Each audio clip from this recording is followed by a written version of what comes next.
Bonjour, dans cette vidéo, nous allons parler d'introspection, mais d'abord nous allons parler du typage statique, qui est une des raisons pour laquelle en fait l'introspection a été introduite en Java.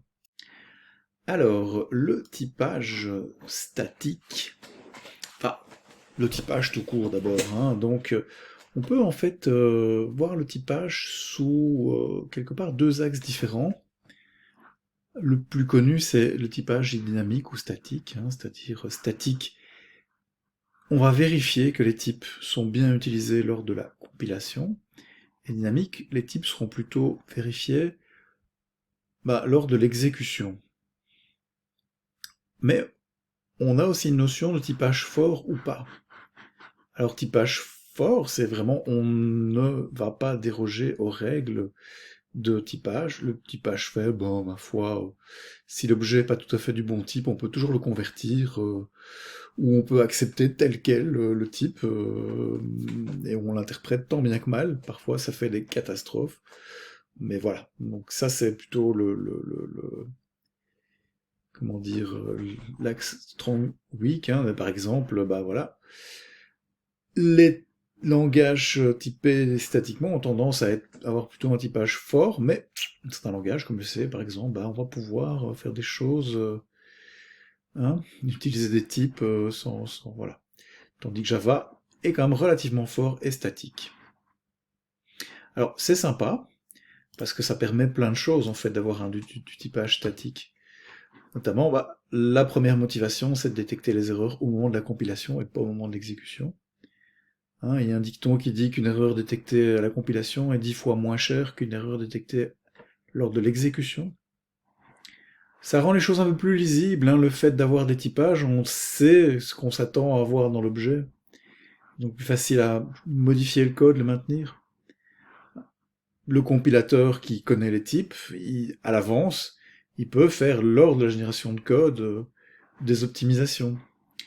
Et enfin, ça c'est quand même pas mal, hein, les éditeurs de texte, enfin les IDE, peuvent compléter le code maintenant si on connaît bien les types. Par contre, comme son nom l'indique, le typage statique induit un certain manque de flexibilité. Hein, on ne pourra pas faire n'importe quoi.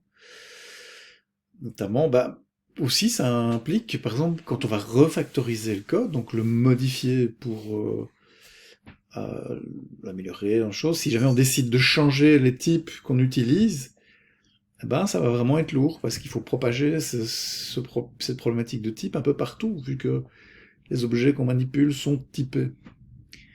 Alors, comme c'est statique, la gestion dynamique compliquée, par gestion dynamique, on va entendre par exemple la création d'objets d'une classe qu'on ne connaît pas forcément à l'avance. Hein. Par exemple, un truc qu'on ne pourra pas faire, hein, c'est passer en paramètre une classe et dire ouais, voilà, je fais un objet de cette classe. Hein. Ça, évidemment, c'est logique, vu qu'on veut du typage dynamique. Alors c'est là que l'introspection va intervenir. Hein. Donc l'introspection, comme j'avais dit, c'est quelque chose qui va permettre au programme de se regarder,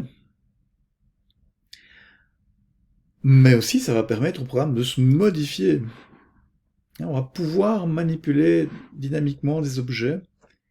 On va voir comment pratiquement ça va se passer, hein, mais on peut avoir création dynamique d'objets à partir de classes qui sont potentiellement inconnues. Hein. Et ça va être vraiment intéressant quand on fait des frameworks. Hein, parce que les frameworks, finalement, ils vont manipuler des classes qu'ils connaissent pas forcément, hein, vu que le framework il va manipuler votre programme quelque part. Donc, ça, c'est un peu la raison de l'introduction, de l'introspection, c'est-à-dire, alors on sait toujours pas ce que c'est, et on va voir ça tout de suite à la vidéo suivante en exemple de code.